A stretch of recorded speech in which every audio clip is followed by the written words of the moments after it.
Hello guys, how are you doing. So आज हम देखने वाले हैं अपनी इमोर्टैलिटी सीरीज़ के सीज़न 3 के फर्स्ट एपिसोड को। एंड आई रियली होप कि आप इसे एंजॉय करोगे। Guys, जैसा कि हमने लास्ट सीज़न में देखा था कि फेंग हान के साथ में हुओ तियानदू का एक काफ़ी बड़ा सा क्लैश हो चुका था, जहाँ पे उन दोनों के बीच में एक चैलेंज रखा गया था कि 10 साल के अंदर फेंग हान खुद को काफ़ी ज़्यादा स्ट्रॉन्ग बना लेगा एंड वो हुओ तियानदू को बहुत बुरे तरीके से हराएगा, जिसकी वजह से हुओ तियानदू उसकी जान बख्श देता है एंड उसे सबके सामने कहता है कि ठीक है, 10 साल तक मैं भी तुम्हें कुछ नहीं करूंगा एंड मैं इंतज़ार करूंगा कि आखिर 10 साल बाद तुम कैसे खुद को इतना स्ट्रॉन्ग बना पाओगे कि तुम मेरा सामना कर सकोगे। जिसके बाद ये सीन यहीं पे कट हो जाता है एंड हम देखते हैं कि फ़िलहाल फेंग हान अभी रूम में बैठा हुआ था, जहाँ पे सीनियर सिस्टर ने उसे बुलाया था। तो वो तुरंत ही आके अब उसको कह रहा होता है कि सीनियर सिस्टर, आपका बहुत बहुत शुक्रिया मेरी जान बचाने के लिए, क्योंकि अगर आज आप वहीं आती तो शायद से हो सकता था कि हुओ तियानदू मेरी जान ही ले लेता। जिसके बाद यहाँ पे हम देखते हैं कि सीनियर सिस्टर को अब पहले से ही उसके ऊपर काफ़ी ज़्यादा डाउट हो रहा था कि आखिर कैसे हुओ तियानदू के इतने ज़्यादा प्रेशर डालने के बावजूद भी फेंग हान को कुछ भी नहीं हुआ, जिसकी वजह से अब वो फाइनली उससे पूछ ही लेती है कि तुम्हारी कल्टीवेशन इतना ज़्यादा रेपिडली इम्प्रूव कर कैसे रही है। मुझे पता है कि तुम्हारे साथ कुछ ना कुछ तो स्ट्रेंज चीज़ है जो कि तुम मुझे बताना नहीं चाह रहे। हालांकि फेंग हान ये सब कुछ सुनने के बाद थोड़ा कंफ्यूज हो गया था एंड वो उसको सच नहीं बताना चाहता था। तभी यहाँ पे सीनियर सिस्टर उसे कहती है कि मैंने तुम्हें देखा डीमन गोड एल्टर से बाहर निकलते हुए, तुम्हें इतनी ज़्यादा प्रॉब्लम वहाँ पे नहीं हुई। हालांकि मैं समझती हूँ कि तुम्हारा कोई ना कोई सीक्रेट तो ज़रूर ही है जिसे कि तुम हाइड करने की कोशिश कर रहे हो, लेकिन मैं तुम्हें इतना ही कहना चाहूँगी कि अंडरवर्ल्ड के अंदर जो कुछ भी तुम कर रहे हो उस पर सभी लोगों की नज़र है।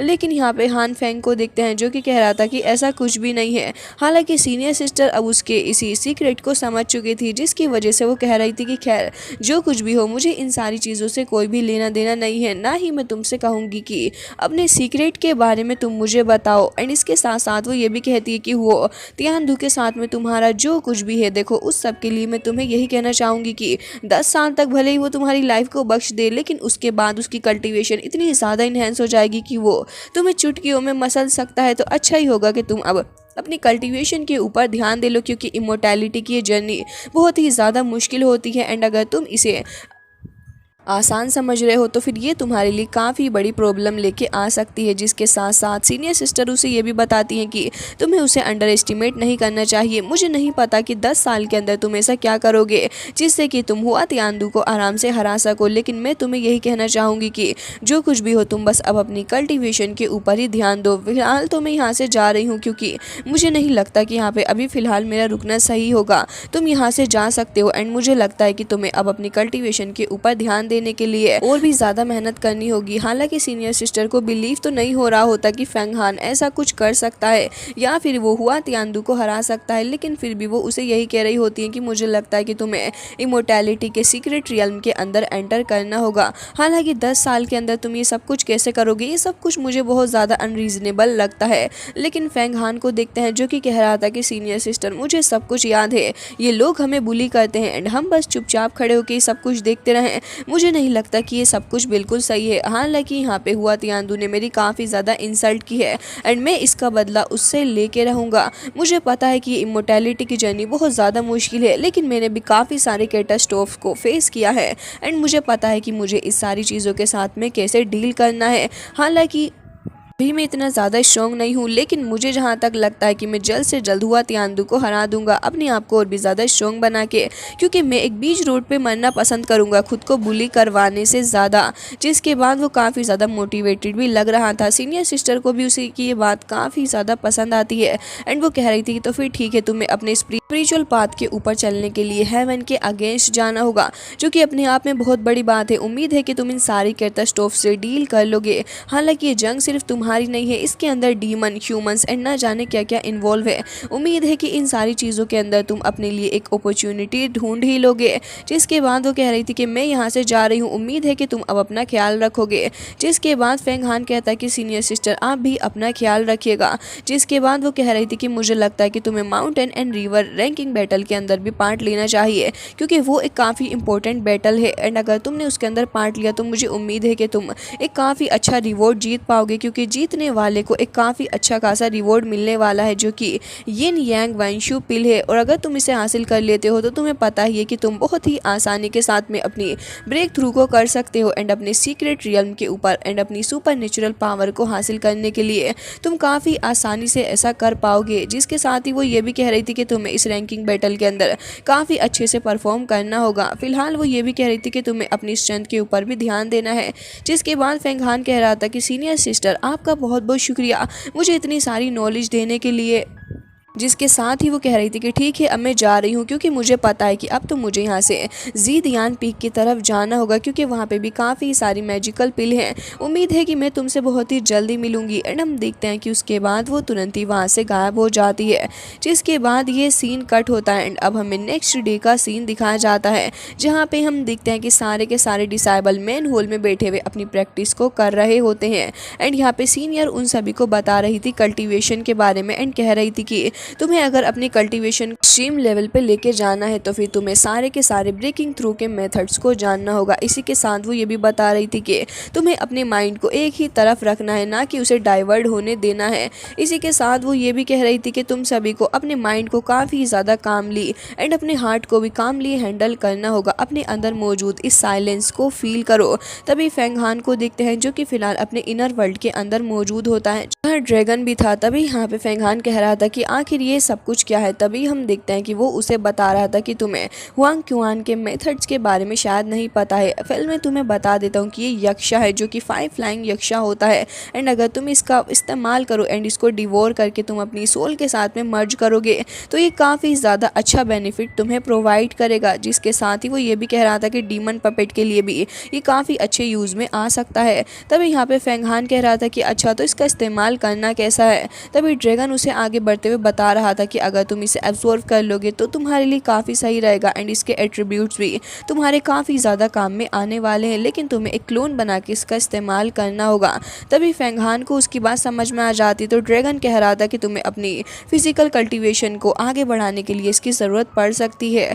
जिसके बाद फेंग हान को देखते हैं, जो कि फिलहाल उसी स्टोन को देख रहा। जिसके बाद हम देखते हैं कि यहाँ पे उसे कुछ भी नहीं समझ में आ रहा था एंड कह रहा था कि जेड सूत्रा बनाना है क्या मुझे इससे। तभी वो कह रहा था कि एक जेड स्टोन है एंड हाँ, तुम्हें ऐसा करना ही होगा। जिसके बाद वो ये भी कह रहा था कि काफ़ी सारे कैटास्ट्रोफ तुम्हारे सामने आने वाले हैं, तो तुम्हें उन सभी के लिए तैयार रहना होगा। हालांकि तुम्हें धर्मा सूत्रा जेड बनाने के लिए मैजिकल वेपन को भी रिफाइन करना ज़रूरी है। इसी के साथ वो ये भी कह रहा था कि बहुत ही ज़्यादा प्रीशियस है एंड तुम्हें ये मिल रहा है। जिसके बाद हम देखते हैं कि फेंग हान उसकी सारी बातों को समझ जाता है। हालांकि अभी भी सीनियर वहाँ पे बैठी हुई सभी को टीचिंग्स दे रही होती है एंड कह रही थी कि तुम्हें अपने बिहेवियर के ऊपर भी काफ़ी ध्यान देना होगा। इसी के साथ ये सीन कट होता है एंड हम देखते हैं कि पूरी क्लासेस खत्म हो चुकी थी। तभी सारे के सारे डिसाइबल्स बाहर को निकल के जा रहे होते हैं एंड वो आज के इसी टीचिंग्स के बारे में बात कर रहे थे। एंड वो सारे के सारे अभी सोच रहे होते हैं कि उन्हें अपनी इनर प्रैक्टिस के ऊपर और भी काफ़ी ज़्यादा ध्यान देना होगा। हालांकि हम देखते हैं कि फेंग हान वहाँ से निकला हुआ जा रहा था एंड वो यही सोच रहा होता है कि वो आखिर कैसे उस जेड स्टोन का इस्तेमाल करेगा। लेकिन तभी हम देखते हैं कि यहाँ पे ये नानतियान आ जाता है, जिसे देख के फिलहाल फेंग हान उसे नहीं पहचान पाता। लेकिन तभी वहाँ पे जूनियर सिस्टर भी आती है एंड कह रही थी कि तुम यहाँ पे क्या कर रहे हो। फेंग हान कहता है कि ये कौन है, मैं तुम्हें नहीं जानता। हालांकि यहाँ पे हम देखते हैं कि ये नानथियान उसे खुद ही बता देता है कि क्या तुम मुझे भूल चुके हो, जब वॉर हो रही थी एंड जब तुम एक बहुत ही बड़े खतरे में पड़ चुके थे तब मैं भी वहाँ पे मौजूद था। हालांकि हम देखते हैं कि इन सारी चीज़ों के अंदर उसका भी इन्वॉल्वमेंट था एंड फेंग हान से उसकी दुश्मनी भी काफ़ी पुरानी है। ये सारी की बसारी बातें अब फेंग हान को भी याद आ जाती हैं, जिसकी वजह से उसे गुस्सा आ रहा था। लेकिन हम देखते हैं कि ये नानथियान तो कहता है कि मैंने सुना था तुम्हारे 10 ईयर एग्रीमेंट के बारे में, मुझे नहीं लगता कि तुम ऐसा कर पाओगे। तभी यहाँ पे फेंग हान कहता है कि तुम इस बारे में चुप ही रहो, मैं तुमसे इस बारे में कोई भी बात नहीं करना चाहता। हालांकि मैं यहाँ से जा रहा हूँ एंड उम्मीद है कि तुम मेरा रास्ता ब्लॉक नहीं करोगे। जिसकी वजह से जूनियर सिस्टर को काफ़ी गुस्सा आता है एंड वो कह रही थी कि तुम्हारी हिम्मत भी कैसे हुई ये नानथियान के साथ ऐसे बिहेव करने की। लेकिन तभी यहाँ पे ये नानथियान कह रहा था कि उसे जाने दो जूनियर सिस्टर, मुझे इस लड़के से वाकई वाकई में डर नहीं लगता है, हालांकि अब मुझे भी यहाँ से निकलना होगा। तो वो कह रही थी कि आखिर आप कहाँ जा रहे हैं। तो वो कहता है कि तुम फिक्र मत करो, मैं तुम्हारे लिए किसी मैजिकल वेपन को ढूंढने के लिए जा रहा हूँ, क्योंकि मुझे लगता है कि अगर एक मैजिकल वेपन तुम्हारे पास रहेगा तो फिर तुम काफ़ी अच्छे से अपनी कल्टीवेशन को कर सकती हो, एंड वो तुम्हारे लिए एक प्लस पॉइंट भी हो जाएगा। जिसकी वजह से वो काफ़ी खुश होते हुए वहाँ से चली जाती है, उसको थैंक्स करते हुए। जिसके बाद हम देखते हैं कि ये नानथियान तुरंत ही वहाँ पे 2 डीमंस को समन कर लेता है, एंड फिर वो दोनों ही वहाँ पे आके खड़े हो गए थे। जिसके बाद वो उन्हें कहता है कि देखो, मैं यहाँ से जा रहा हूँ, लेकिन याद रखना कि तुम्हें इस लड़के फेंग हान के ऊपर पूरे तरीके से नज़र रखनी है, एंड मुझे बताते रहना कि आखिर ये किस तरीके से अपनी कल्टिवेशन को कर रहा है एंड कहाँ जाके ये प्रैक्टिस करता है। उसी के साथ वो कहता है कि मैं तुम्हें 14 जिंगयुआन पिल्स भी दे रहा हूँ, तो इनका अच्छे से इस्तेमाल करना, एंड अगर तुम ऐसे उसके ऊपर पूरे तरीके से नज़र रखोगे एंड सारी इन्फॉर्मेशन मुझे ला के दोगे, तो आगे चल के मैं तुम्हें कुछ मैजिकल वेपन्स भी प्रोवाइड करूंगा। जिसकी वजह से वो तुरंत ही वहाँ से चला जाता है, एंड ये दोनों डीमंस काफ़ी ज़्यादा खुश थे इस डील के साथ में। इसके बाद सीन कट हो जाता है एंड हम देखते हैं फेंग हान को, जो कि फिलहाल अंडरवर्ल्ड के अंदर जा रहा था, क्योंकि उसे अपनी कल्टीवेशन के ऊपर भी तो अब ध्यान देना है। तभी हम देखते हैं कि वो स्वर्ण उसे कह रही होती है कि ब्रदर, अपना ध्यान रखना, क्योंकि मैं तो यहाँ से अब जा रही हूँ, एंड मुझे पता है कि अंडरवर्ल्ड का एरिया बहुत ही ज़्यादा खतरनाक है। इसके बाद फेंग हान को देखते हैं, जो कि फिलहाल उसी अंडरवर्ल्ड एरिया की तरफ को आ जाता है, क्योंकि ड्रैगन ने उसे इस जगह के बारे में बताया था। फिलहाल ये जगह उसे वाकई में काफ़ी ज़्यादा खतरनाक भी लग रही होती है। जिसके बाद हम उसी जगह के नीचे की तरफ को आ रहा था, क्योंकि कल्टीवेशन के लिए उसे नीचे आना काफ़ी ज़्यादा इम्पोर्टेंट है। हम देखते हैं कि वो येलो स्प्रिंग होली रिवर के पास में आ जाता है, जहाँ पे आने के बाद वो उस जगह को ही नोटिस कर रहा था कि आखिर ये कितनी ज़्यादा अजीब है। तभी ड्रैगन को देखते हैं, जो कि तुरंत ही वहाँ पे अपीयर होता है, कह रहा था कि 1000 ऑफ ईयर्स, कितना वक्त लग गया मुझे यहाँ पर वापस आने के लिए, लेकिन सब कुछ वैसा ही है। जिसके बाद फेंग हान आगे बढ़ता है एंड हम देखते हैं कि यहाँ पे ड्रैगन उसे समझा रहा था इस जगह के बारे में, एंड कह रहा था कि ये जगह कुछ ज़्यादा अजीब नहीं है। हालांकि येलो स्प्रिंग होली रिवर बहुत ही ज़्यादा गहरी है एंड यहाँ पे काफ़ी सारी खतरनाक चीज़ें भी हैं, लेकिन अगर कल्टीवेशन की बात करूँ तो इस जगह से ज़्यादा अच्छा तुम्हारे लिए कुछ भी नहीं हो सकता। जिसके बाद फेंग हान को भी देखते हैं, जो कि यहाँ पे मौजूद चीज़ों को बहुत गौर से देख रहा होता है। हालांकि यहाँ पे हम देखते हैं कि वो ड्रैगन को इशारा करते हुए तुरंत ही अब आगे की तरफ को बढ़ जाता है। धीरे धीरे करके ये लोग ऐसे ही अपने रास्ते की तरफ को आगे बढ़ते हैं, जहाँ पे हम देखते हैं कि ऐसे इस जगह से बाहर निकलते हुए तुरंत ही इन्हें आइस वुल्फ दिख जाते हैं, जो कि बहुत ही ज़्यादा खतरनाक थे। वो आगे बढ़ रहे थे अटैक करने के लिए, लेकिन हम देखते हैं कि फेंग हान तुरंत ही अपने उसी तिलिस्मान का इस्तेमाल करते हुए अपने उसी पपेट को समन कर लेता है, और फिर उसका इस्तेमाल करते हुए उन आइस वुल्फ को बहुत बुरे तरीके से पीट रहा होता है। हालाँकि वो एक वुल्फ का सफाया तो कुछ ही सेकेंड्स के अंदर कर देता है। तो हम देखते हैं कि यहाँ पर ड्रैगन तुरंत ही उन वुल्फ का वो ब्लड क्रिस्टल उठा के अपने पास में रख लेता है एंड कह रहा था कि एसेंस बहुत ही ज़्यादा प्योर है। तभी हम देखते हैं कि फेंग हान अब वहाँ पे मौजूद आइस वुल्फ को और भी बुरे तरीके से मारने लग गया था। ड्रैगन कह रहा था कि इन सभी को मार डालो। तो हम देखते हैं कि एक एक करके फेंग हान उन्हें मारता जा रहा था, बट यहाँ पे और भी काफ़ी सारे वुल्फ आ जाते हैं। तो ड्रैगन कह रहा था कि तुम अगर इनको मार डालोगे तो फिर हम एक मैजिकल वेपन भी रिफाइन कर सकते हैं। जिसके बाद वो सारे के सारे काफ़ी तादाद में आगे बढ़ रहे थे। फेंग हान भी कायन से डरने वाला था। वो तुरंत ही उस पपेट का इस्तेमाल करते हुए लगातार उन्हें बहुत बुरे तरीके से मार रहा होता है। जिसके साथ ही हम देखते हैं कि यहाँ पे वुल्फ को काफ़ी प्रॉब्लम आ रही थी, लेकिन फेंग हान को देख के लग रहा था कि उसके लिए ज़्यादा मुश्किल नहीं है इन सभी को मारना। वो उन सभी का सफाया करता जा रहा होता है काफ़ी ज़्यादा इजीली। ड्रैगन भी खड़ा होकर फेंग हान की इन्हीं सारी स्किल्स को देख रहा था, एंड फेंग हान को भी देख के लग रहा होता है कि वो अब अपनी कल्टीवेशन के लिए काफ़ी ज़्यादा सीरियस हो चुका है। इसके बाद हम देखते हैं कि ये नानथियान फाइनली वहाँ से जा रहा था, लेकिन सडनली वहाँ पे ब्रदर लिन आ जाता है, जो कि कह रहा था कि ब्रदर नानथियान आप कहाँ जा रहे हैं, आपको तो काफ़ी अरसा हो गया है देखे हुए। तभी नानथियान कहता है कि ऑफ कोर्स मुझे भी यही लग रहा था कि तुम भी काफ़ी वक्त से गायब हो, आखिर तुम कहाँ चले गए थे। तभी वो कह रहा था कि ज़्यादा कुछ नहीं, बस मैं अपनी कल्टीवेशन के ऊपर ध्यान दे रहा था। लेकिन ये फेंग हान ये आजकल कुछ ज़्यादा ही हवा में उड़ रहा है, आपका इस बारे में क्या कहना है ब्रदर। मुझे लगता है कि हम दोनों को मिलकर उसके खिलाफ कोई एक्शन लेना चाहिए। आप इस बारे में क्या कहते हैं, क्योंकि ये अब वो पहले वाला फेंग हान तो बिल्कुल भी नहीं रहा। तभी नानथियान को देखते हैं, जो कि कह रहा था कि ऑफ कोर्स तुमने इस बारे में बिल्कुल सही कहा, मुझे भी यही लगता है कि फेंग हान अब एक काफ़ी ज़्यादा बदला हुआ पर्सन बन चुका है। लेकिन इस सब के चलते भी मैं उसके साथ में ज़्यादा कुछ इंटरेस्ट नहीं लेना चाह रहा, क्योंकि मुझे नहीं लगता कि वो मेरे कंपैरिजन का है बिल्कुल भी। इसके साथ ही यहाँ पे हम देखते हैं कि लिन कह रहा था कि ऑफ कोर्स आपने बिल्कुल सही कहा, लेकिन मुझे ये लगता है कि हमें फेंग हान से थोड़ा केयरफुल रहना चाहिए। तभी नानथियान हंसने लग जाता है एंड कह रहा था कि उसके रिसोर्सेज काफ़ी लिमिटेड हैं, मुझे नहीं लगता कि उससे डर के कुछ होने वाला है, एंड वैसे भी वो तो हमारे सामने एक बच्चा ही है।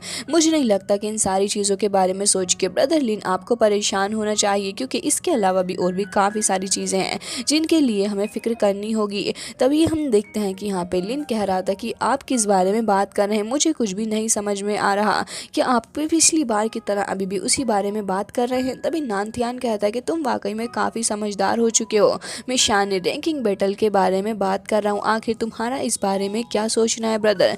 मुझे लगता है कि हमें इंपीरियल हॉल के अंदर चल के इन सारी चीज़ों के बारे में बात करनी चाहिए। तभी यहाँ पे लिन कह रहा था कि हाँ तुमने बिल्कुल सही कहा, लेकिन मुझे लगता है कि मुझे उस माउंटेन एंड रिवर कॉन्टेस्ट के अंदर भाग लेना ही होगा, क्योंकि मुझे लगता है कि वो मेरे लिए इम्पोर्टेंट है। चलिए ब्रदर अंदर चलते हैं। लेकिन हम देखते हैं कि दोनों ही अपना रास्ता बदल लेते हैं, क्योंकि दोनों को ही एक दूसरे के अंदर कुछ खास इंटरेस्ट नहीं था। जिसके बाद हम वापस से उस स्टोन को देखते हैं एंड साथ साथ ड्रैगन भी वहाँ पे मौजूद था, जो कि एक खास तरीके के रोप का इस्तेमाल कर रहा होता है। एंड हम देखते हैं कि यहाँ पे फेंग हान भी उन्हीं सारे के सारे ब्लड क्रिस्टल्स को दे रहा होता है ड्रैगन को उस रोप के साथ में कंबाइन करने के लिए। जिसके साथ ही ड्रैगन को देखते हैं जो कि फिलहाल उन्हीं वुल्फ के साथ में हासिल करे हुए उन्हीं सारे के सारे क्रिस्टल का इस्तेमाल करते हुए अब फिलहाल एक पावरफुल टेक्निक को समन कर रहा था। एंड वो कह रहा था कि मुझे लगता है कि हमें साइरस को पूरे तरीके से सेक्रीफाइस करना होगा। जिसके बाद हम देखते हैं कि यहाँ पे वो उस प्रोसेस को स्टार्ट कर देता है। हालांकि उस रोप के पास में वो दोनों ही चीज़ें जाके मर्ज हो जाती हैं एंड यहाँ पे एक काफ़ी बड़ा सा ब्लास्ट भी हमें देखने को मिलता है। जिसके बाद हम देखते हैं उसी इनर क्रिएचर को, जो कि देखने में अब काफ़ी ज़्यादा पावरफुल भी लग रहा था। फिलहाल तो यहाँ पे दोनों ही मिलके मन को रिफाइन करने की कोशिश कर रहे थे। जिसके साथ ही हम देखते हैं कि पूरे तरीके से वो रिफाइन हो चुका होता है, जिसे डीमन देख के काफ़ी ज़्यादा खुश हो रहा था। हालांकि फेंग हान भी काफ़ी ज़्यादा इम्प्रेस हो गया था इसको देख के, लेकिन सडनली क्लाउड के अंदर काफ़ी कुछ अजीब सा दिख रहा था। तभी ड्रैगन उसे कह रहा था कि चलो मेरे साथ देखते हैं कि आखिर यहाँ पे हो क्या रहा है। जिसके बाद हम देखते हैं कि एक काफ़ी ज़्यादा अजीब सी जगह पे ये दोनों ही पहुँच जाते हैं। जिसके साथ ही फेंग हान तो अपने पपेट पे सवार होकर वहाँ पे आया था। जब भी ड्रैगन उसे कह रहा होता है कि चलो थोड़ा आगे जाके ही पता चलेगा कि आखिर यहाँ पे असल में क्या हो रहा है। तभी यहाँ पे वो कह रहा था कि मास्टर जैन, मुझे लगता है कि मास्टर जैन भी इस जगह पे आए थे। तो ड्रैगन कहता है कि हाँ तुमने इस बारे में बिल्कुल सही कहा है। एंड वो दोनों ही अब धीरे धीरे करके आगे बढ़ने लग जाते हैं। एक जगह से काफ़ी सारी स्पिरिचुअल लाइटनिंग रिलीज हो रही थी, जिसे देख के दोनों नहीं समझ पा रहे थे कि आखिर यहाँ पे चल क्या रहा है।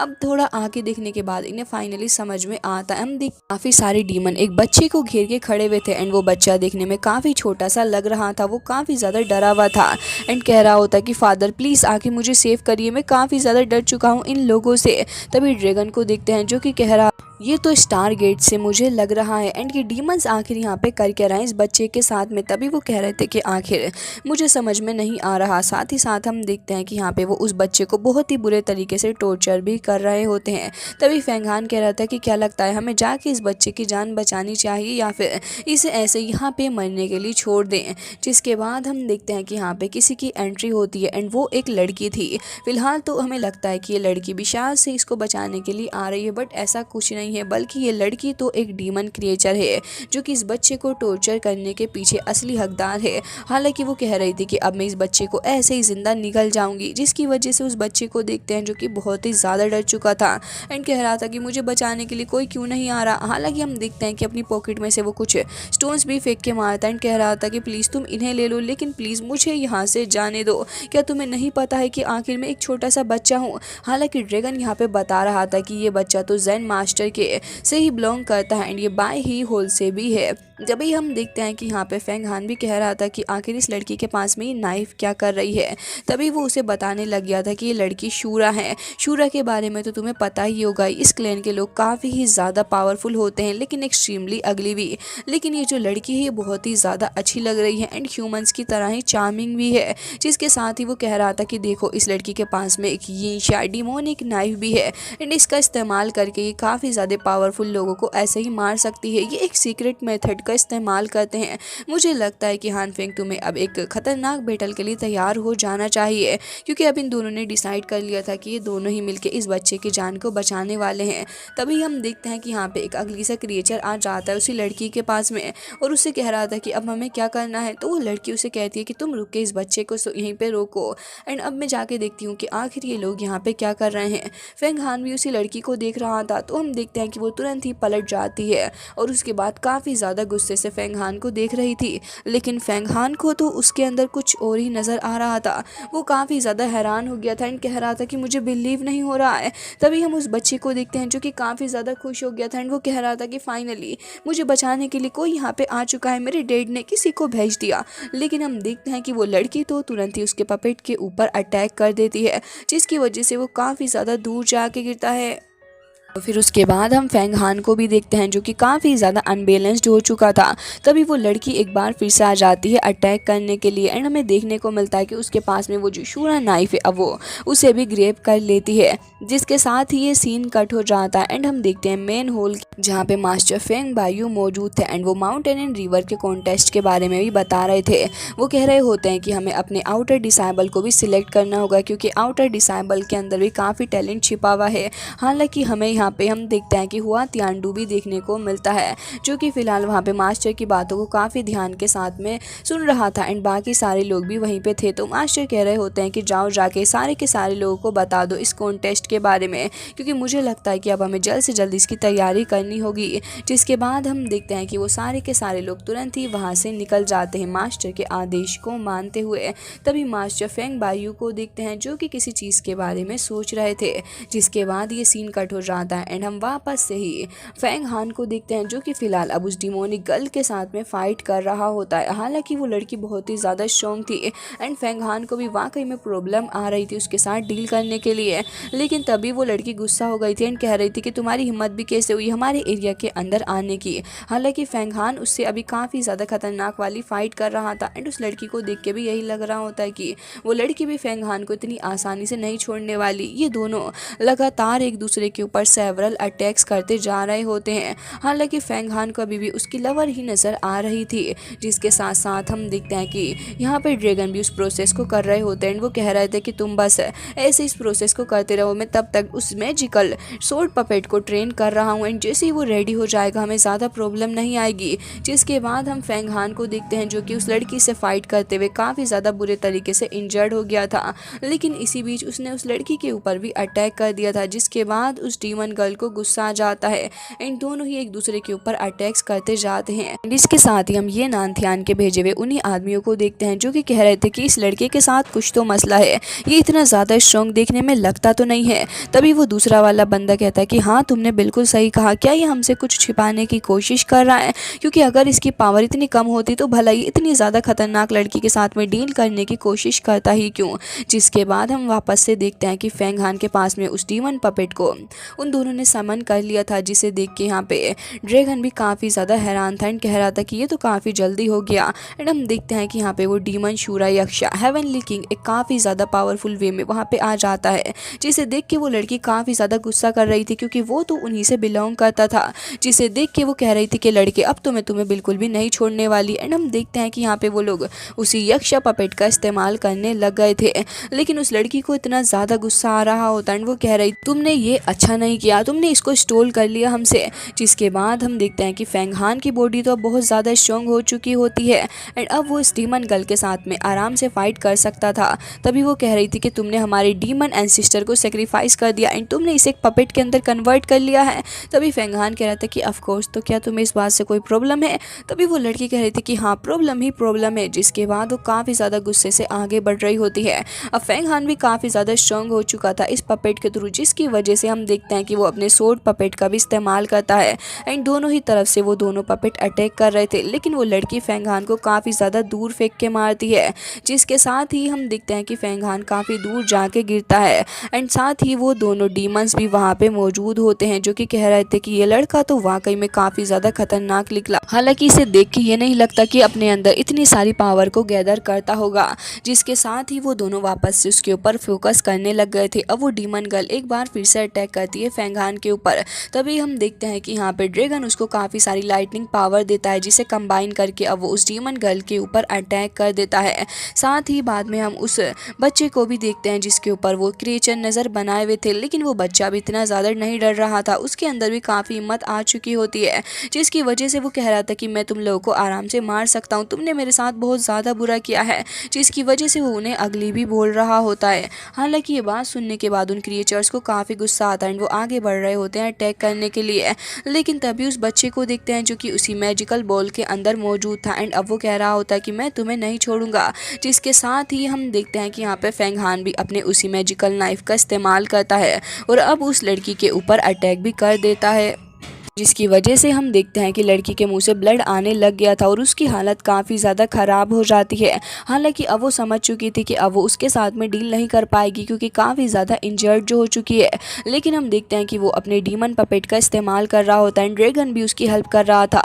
जिसकी वजह से फेंगहान को काफ़ी सारी स्ट्रेंथ भी मिल रही थी, एंड अब वो तीनों ही चीज़ों के साथ कंबाइन करके अपनी पावर को अटैक करता है डीमन गर्ल के ऊपर। हालांकि डीमन गर्ल की हालत ख़राब थी, लेकिन फिर भी वो लगातार फेंगहान के साथ में डील करने की कोशिश कर रही होती है, एंड हम देखते हैं कि यहाँ पे जैसे ही वो पपेट्स आगे बढ़ते हैं, वो सबसे पहले एक पपेट को पकड़ के काफ़ी ज़्यादा दूर उसको फेंक के मारती है।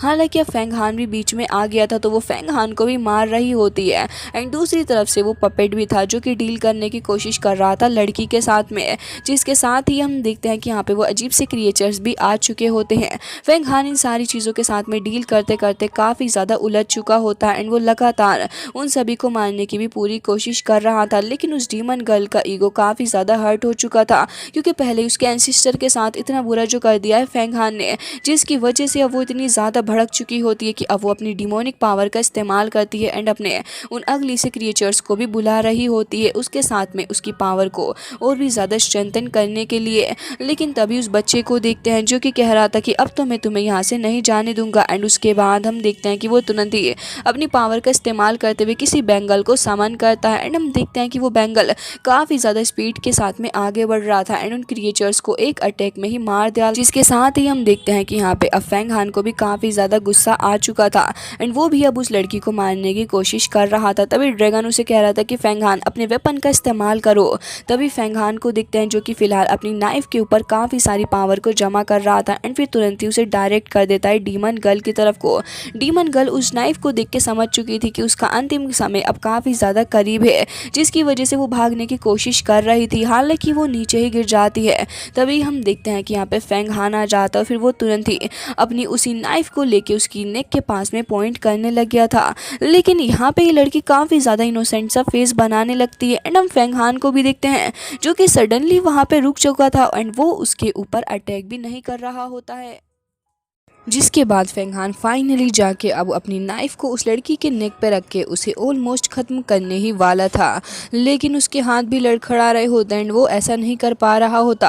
तभी ड्रैगन उसे कह रहा था कि रुको, एक मिनट रुको, इसे मारना नहीं, मुझे लगता है कि लड़की काफ़ी ज़्यादा पावरफुल है, एंड अगर हम इसे अपने पास में रख लें और अगर इसका इस्तेमाल करेंगे तो फ्यूचर में हमें काफ़ी सारे बेनिफिट्स आएंगे। अब उसकी बात सुनते ही फेंगहान कह रहा होता है कि ये तो बिल्कुल सही है, एंड हम देखते हैं कि वो तुरंत ही उस लड़की को अपने पास में ही रख लेता है। जिसके बाद वो कह रहा था कि मानना पड़ेगा, अगर आज आप मेरे साथ ना होते तो शायद से हो सकता था कि मैं यहीं पे मारा जाता। मेरे पास वाकई में इतनी पावर्स नहीं है कि मैं इतने ज़्यादा स्ट्रॉन्ग लोगों का मुकाबला कर सकूं। जिसके बाद हम देखते हैं कि वो दोनों आगे की तरफ को बढ़ जाते हैं, एंड तभी हमें वो छोटा बच्चा भी देखने को मिलता है जो कि फ़िलहाल पहाड़ी से ऊपर की तरफ को आने की कोशिश कर रहा था। जिसके बाद हम देखते हैं कि वो उस बच्चे के साथ में ही बैठ गया था, एंड यहाँ पे उस बच्चे से कह रहा होता है कि अगर मुझे ये बच्चा अपनी इस ब्रेसलेट को दे दे तो फिर मेरा काफ़ी ज़्यादा फ़ायदा हो सकता है। जिसके बाद हानफेंग इन सारी बातों के बारे में सोच रहा होता है कि आखिर कैसे वो इस बच्चे से बात करेगा, क्योंकि अगर ये ब्रेसलेट उसे मिल जाए तो वो अपनी यामा गोल्डन बॉडी को और भी ज़्यादा अच्छे से रिफाइन कर सकता है। जिसके बाद हम देखते हैं कि वो अपनी मैजिकल बोन पिल निकाल के उसको खाने लग गया था। तभी हम देखते हैं कि वो बच्चा साइड में से छिपके देख रहा होता है फेंगहान को ही। जिसके बाद हम देखते हैं कि फेंगहान को भी थोड़ा अजीब सा महसूस हो रहा था। एंड जैसे ही वो अपनी नज़र घुमाता है तो उसे नज़र आता है कि छोटा बेबी तो यहीं पे खड़ा हुआ है। जिसके बाद हम देखते हैं कि वो वहाँ पे मटकता हुआ आ रहा होता है फेंग हान के पास में ही। फेंग हान उसे काफ़ी ध्यान से देख रहा था एंड कह रहा था कि लिटिल डॉल, क्या मैं तुम्हारा नाम जान सकता हूँ?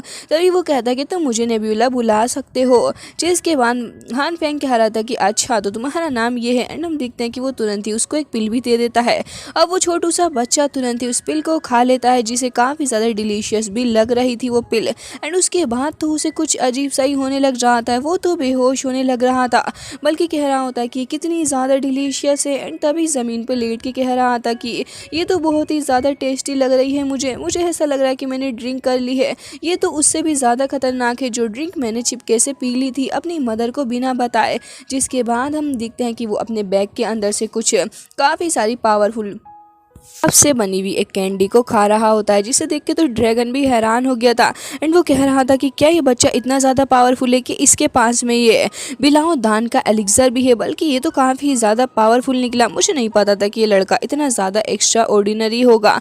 एंड इसी से उन्होंने अंदाज़ा लगा लिया था कि ये लड़का कोई नॉर्मल बच्चा नहीं है।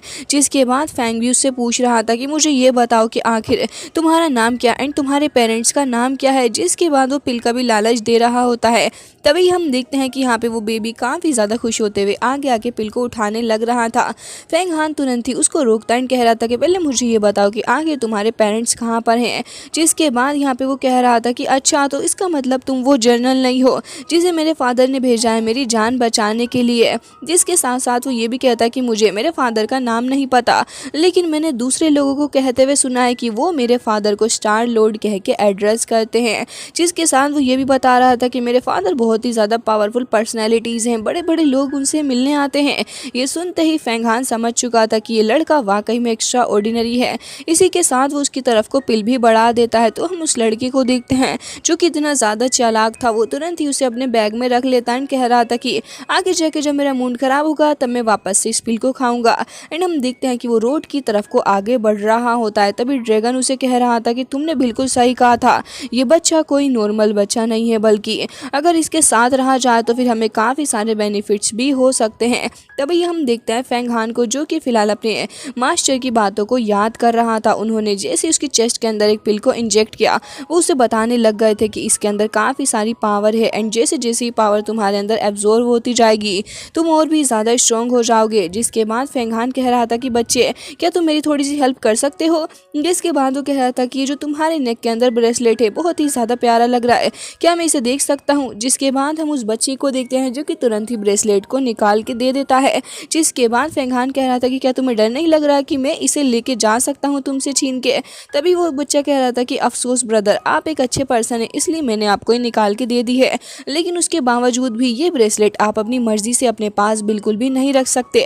जिसके बाद हम देखते हैं कि फेंग हान उसे देखने लग गया था। तो ड्रैगन कह रहा होता है कि कितनी ज़्यादा अजीब बात है कि ये ट्रीजर हम अपने पास में रख नहीं सकते, हालांकि इसका इस्तेमाल हम लोग कर सकते हैं। जिसके बाद यहाँ पे हम देखते हैं कि फेंग हान कह रहा था कि ब्रदर क्या मैं इसे थोड़ी देर के लिए अपने पास में रख सकता हूँ, क्या तुम मुझे अलाउ करोगे। तभी वो बच्चा कहता है कि ऑफ कोर्स आप इसे यूज़ कर सकते हैं, लेकिन प्लीज़ मुझे वापस दे देना क्योंकि मेरी मदर मुझे बहुत ही ज़्यादा डांटेंगी अगर उन्हें मेरे पास में ये नहीं दिखा तो। तभी फेंग हान कह रहा था कि ऑफ कोर्स चलो फिलहाल के लिए तुम इसे अपने पास में रख लो, मैं कुछ देर बाद तुमसे इसे वापस लूँगा। वो बच्चा तुरंत ही उसे अपने नेक की तरफ पहन लेता है, कह रहा था कि आपका बहुत बहुत शुक्रिया एंड मैं भी आपकी हेल्प करूँगा। जिसके बाद वो काफ़ी ज़्यादा मोटिवेटेड हो जाता है एंड कह रहा था कि आपका नाम क्या है।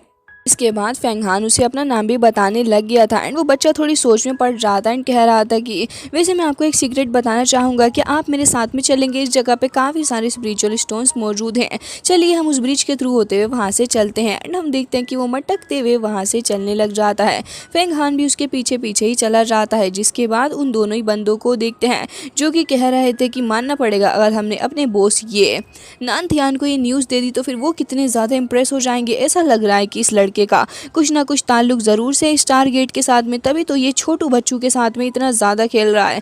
जिसके बाद हम देखते हैं कि वो दोनों ऐसे ही आगे बढ़ जाते हैं, सीन कट हो जाता है एंड उसके बाद हम देखते हैं उसी डीमन गर्ल को जिसे फिलहाल ड्रैगन ने कैद कर रखा था अपने पास में। एंड अब फाइनली ड्रैगन उसके ऊपर अपनी पावर का इस्तेमाल कर रहा होता है। तभी हम देखते हैं कि यहाँ पे ड्रैगन अपनी पावर का इस्तेमाल करते हुए अब अपने आप को एक ड्रैगन के अंदर ही कन्वर्ट कर लेता है। एंड अब वो उस लड़की से फाइनली जाके पूछने वाला था था कि आखिर ये लड़की है कौन। तभी हम देखते हैं कि उस डीमन गर्ल की मेमोरी के अंदर जाने के बावजूद भी फिलहाल तो ड्रैगन को कुछ नहीं समझ में आ रहा था कि आखिर इस लड़की का किससे क्या ताल्लुक है एंड ये सडनली कहाँ से आई है। तभी हम देखते हैं कि यहाँ पे वो ड्रैगन अपने आप को अपनी ट्रू फॉर्म के अंदर करके उसके सामने आके खड़ा हो जाता है, जिसके बाद वो लड़की कह रही थी कि आखिर ये जगह है क्या एंड मैं यहाँ पे क्या कर रही हूँ। तभी ड्रैगन उसे बताता कि ये येलो स्प्रिंग होली रिवर है एंड मैंने तुम्हें यहाँ पे लाया है, अब मुझे बताओ कि आखिर तुम हो कौन। तभी वो लड़की कहती कि इम्पॉसिबल, मुझे नहीं लगता कि मैं इस जगह पे यहाँ पे अपनी मर्जी से आई हूँ एंड तुम मुझे यहाँ पे कैसे लेके आ सकते हो। क्या तुम्हें नहीं पता कि 1000 ईयर पहले एम्परर हुआंग क्वान ने मुझे डिफाइन किया था एंड तुम मुझे इस तरीके से कैद बिल्कुल भी नहीं कर सकते। और इसी के साथ ये एपिसोड हो जाता है एंड आई होप आपको पसंद आया होगा। मिलते हैं नेक्स्ट वीडियो में, तब तक के लिए bye bye, take care of yourself and हाँ गाइस प्लीज़ चैनल को सब्सक्राइब ज़रूर से कर लीजिए।